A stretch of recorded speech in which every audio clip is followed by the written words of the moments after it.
Alors on cherche le tableau de variation de cette fonction définie f de x égale 0,5x définie sur 0 plus l'infini. Donc pour déterminer le tableau de variation, il va falloir chercher la dérivée. Mais il faut aussi, et d'abord, avant tout, connaître la règle, la propriété fondamentale des puissances. Donc a puissance x, c'est égal à exponentielle de x logarithme de a. Vous voyez donc que j'ai besoin d'avoir a positif. Sinon, je ne pourrais pas définir le logarithme de a.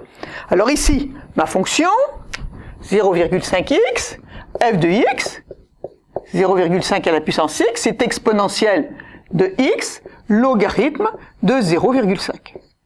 Voilà. Donc pour moi, maintenant, c'est facile, c'est les variations d'une fonction normale, une fonction exponentielle de u.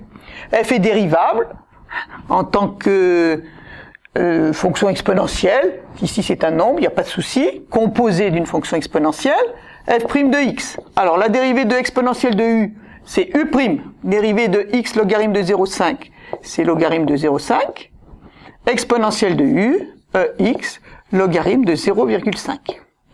Voilà ma dérivée. Signe de la dérivée. Une exponentielle, pour tout x, est positive, strictement positive. Reste le signe de logarithme de 0,5. 0,5 étant un nombre compris entre 0 et 1, logarithme de 0,5 est négatif. Donc, pour tout x,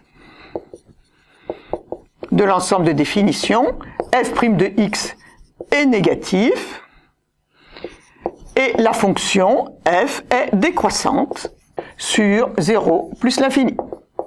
Reste à déterminer les limites. Donc limite quand x tend vers 0 de 0,5 à la puissance x égale 0,5 à la puissance 0. Je rappelle que, quel que soit le nombre, a à la puissance 0 donne 1. Donc 0,5 à la puissance 0, ça fait 1. En plus l'infini, limite quand x tend vers plus l'infini de 0,5 à la puissance x égale limite quand x tend vers plus l'infini de exponentielle de x logarithme de 0,5. Fonction composée. Limite quand x tend vers plus l'infini de x logarithme de 0,5 égale x tend vers plus l'infini, logarithme de 0,5 est négatif, moins l'infini. On pose grand x égale x logarithme de 0,5 et on cherche donc la limite quand x tend vers, je reprends ce nombre, moins l'infini de exponentielle de grand x. Quand grand x tend vers moins l'infini, exponentielle de grand x tend vers 0. Donc, par composition, limite quand x tend vers plus l'infini, pardon, de f de x égale 0. D'où le tableau de variation demandé, x varie de 0 à plus l'infini. Ma fonction f de x est décroissante. Pour 0, elle vaut 1. Pour plus l'infini, elle vaut 0. Voilà.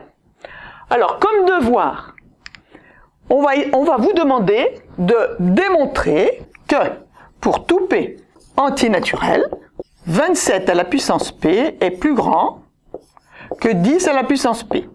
Plusieurs méthodes s'offrent à vous. Vous pouvez utiliser les propriétés de la fonction a à la puissance x quand a est plus grand que 1, ou vous pouvez passer aussi par les logarithmes. À vous.